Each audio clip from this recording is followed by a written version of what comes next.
क्या आपको भारत के सभी राज्यों की राजधानी और उनके महत्वपूर्ण तथ्य याद हैं? अगर नहीं, तो चिंता करने की कोई बात नहीं है। इस सीरीज में आपको हर दिन कुछ ना कुछ राज्यों के बारे में, उनकी राजधानियों के बारे में या उनके जो महत्वपूर्ण तथ्य हैं उनके बारे में सिखाया जाएगा, वो भी बहुत ही आसान तरीके से।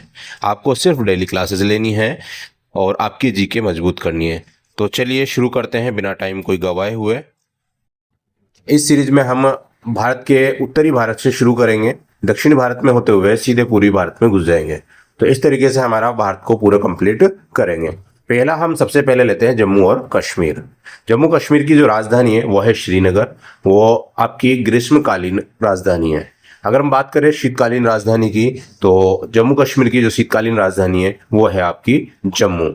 अगर क्षेत्रफल बात करें तो 2,22,236 वर्ग किलोमीटर इसका क्षेत्रफल है। साथ में जनसंख्या लगभग 1.25 करोड़। कब इसका डाटा जो है वो है 2011 का।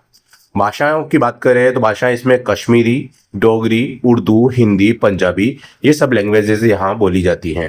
राज्य का गठन हुआ है 31 अक्टूबर 2019। और आप मुझे कमेंट बॉक्स में कमेंट करके बताइए कि इस राज्य के गठन के साथ साथ कौन से अनुच्छेद को ज़्यादा याद किया जाता है। अगर पर्यटन स्थल की बात करें तो यहाँ पर एक डल झील उपस्थित है जो कि श्रीनगर में है। एक गुलमर्ग, अमरनाथ की गुफा और पहलगाम। अब पहलगाम क्यों प्रसिद्ध है इसके लिए आप कमेंट बॉक्स में कमेंट कीजिए। अगला राज्य है हिमाचल प्रदेश। इंडिया का मैप कॉर्नर में आपको दिखाया गया है।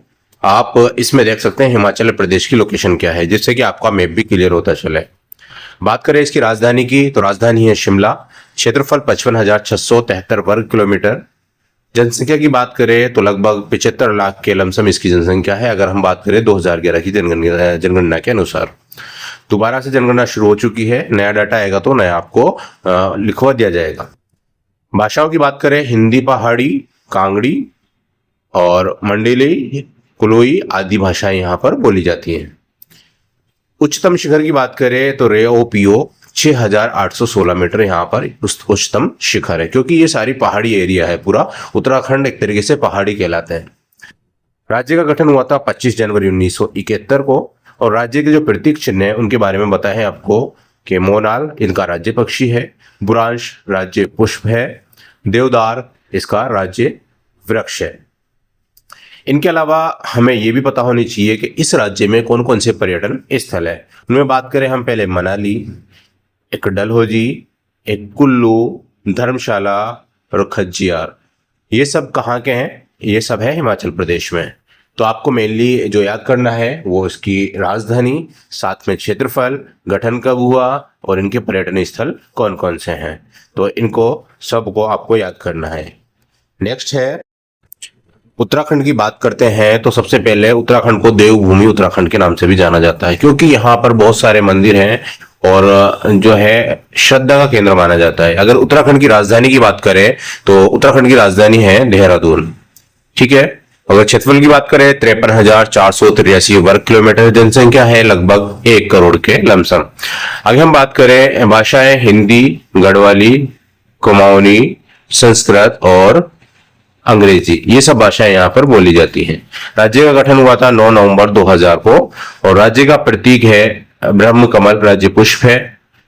मोनाल की बात करें तो ये राज्य पक्षी है, हिम तेंदुआ राज्य पशु है और बुरांश राज्य वृक्ष है। बुरांश और कहाँ के लिए फेमस है आप मुझे कमेंट बॉक्स में कमेंट करके जरूर बताइएगा।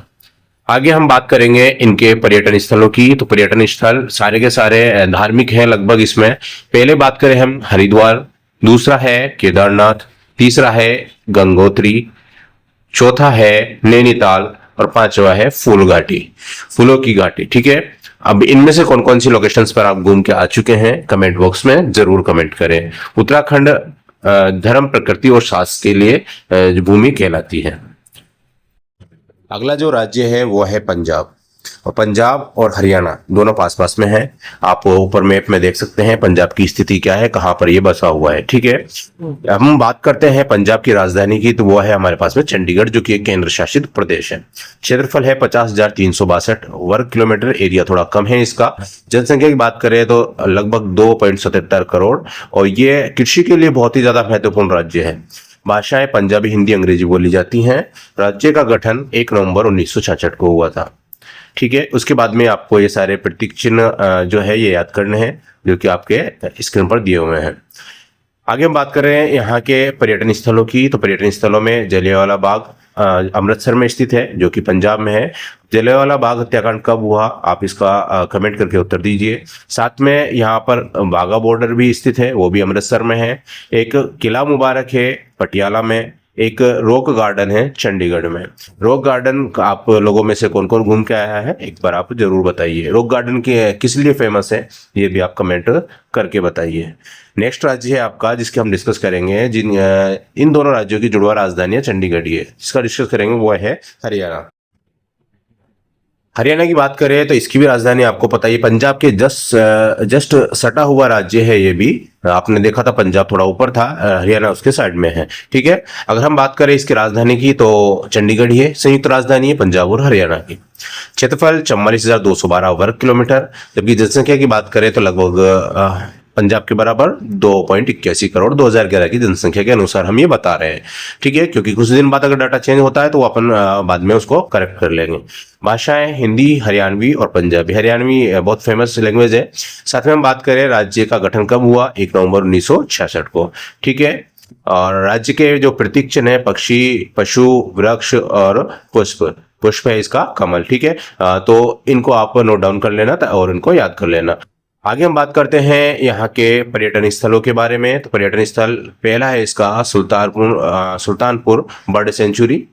ये कहाँ है, गुरुग्राम में। ये सब क्या है, दिल्ली के टच में है। ठीक है, अगर बात करें हम, अगला धर्म क्षेत्र है वो है कुरुक्षेत्र। अगला है पृथला झील, पलवल में स्थित है। एक मोरनी हिल्स पंचकुला में स्थित है। और अगली बात करें हम भिवानी किला, ये भिवानी में स्थित है। ये सब पर्यटन स्थल आपके हरियाणा के हो गए। इस तरीके से हम डेली कोई ना कोई आपके लिए जीके से संबंधित क्लासेस लाते रहेंगे। यदि आपको वीडियो अच्छा लगा है तो चैनल को सब्सक्राइब जरूर करें और वीडियो को लाइक करें, अपने दोस्तों के साथ शेयर करें, ताकि आपको और नई नई जानकारियां मिलती रहे। धन्यवाद।